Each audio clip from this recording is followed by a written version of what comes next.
I think when I look back at my biggest challenges in life, whether it be overeating or when I was depressed, 2019, Yeah. like when I'd labelled myself as depressed and anxious, cool.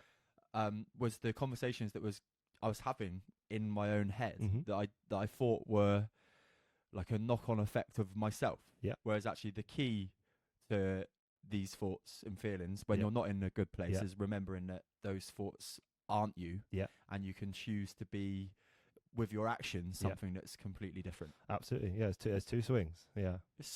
And like negative thinking as such is labeled as of course, a negative thing. Yeah. But you can put a different perception on it, right? Yeah. As well. So I'm again, all my clients will know how I am and again, you are a perfect example because you see me a lot with the massage. Yeah. But I kind of go off three main foundations. So you've got optimism, realism, pessimism. Everything you go through. So I'll quickly use an example. So Harry's drinking a cup of tea. Yes, I am. Yeah, which is fine. So you can go, okay, so you can go optimistic. So, okay, so I enjoy having a cup of tea. I'm going to have a little spike of coffee. It's going to pick me up. Going to feel really good and make me feel nice and cozy. You can go realistic where, mate, he's just having a cup of tea. It's not too deep. Or you can go pessimistic and say, oh, you can't have that. Well, you've got to put sugar in it or not. Yeah. And you can immediately change between three levels so fast. And that's for everything in life.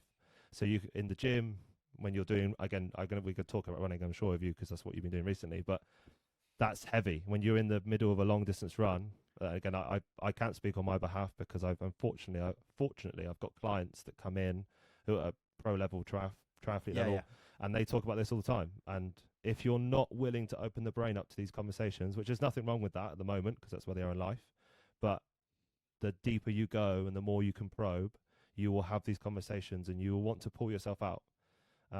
Leaning in, again, go back into practice that I'm based off anatomy. That is where my brain works. I'm an overanalyst. I go deep. So, which you've already found out. Your brain has got a massive risk to reward system, which we all know. So I'll use an example. I'm going to pick up these dumbbells on an incline bench. I'm going to go up 5 kilos today. My brain has had the risk to reward convo. Can I do this? Have I got an imbalance on my right? Am I going to use my lat to shift the shoulder up? There's all these conversations to happen. Then you steer straight back into optimism, realism, pessimism.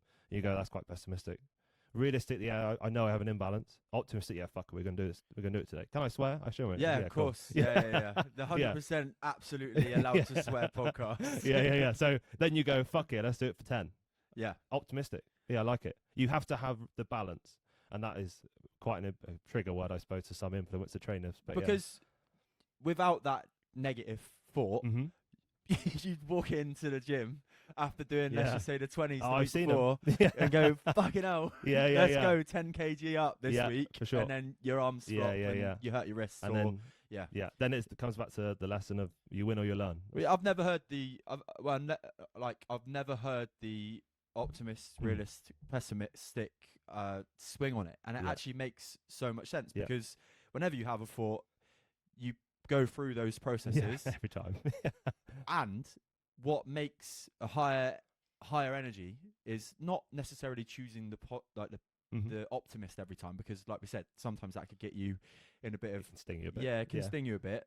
But actually analysing all three, going, okay, which one is the most realistic today? Yeah, for sure. And how do I feel? Especially when it comes to the gym. Yeah. Like today was one of those sessions where I was tired today. Yeah, cool. But it was... You'll notice as well, I always say cool. So again, my clients will know this. I go, yeah, cool. I know. I've known that trait from you fine. a while now. What do you mean cool? I just told you a really deep thing. Cool. Or not. Cool. Yeah, fine. I wonder what that's triggered from. Anyway. Yeah, not sure. but yeah, when it comes to our brains, they are pretty bloody fascinating. Yeah, really fascinating.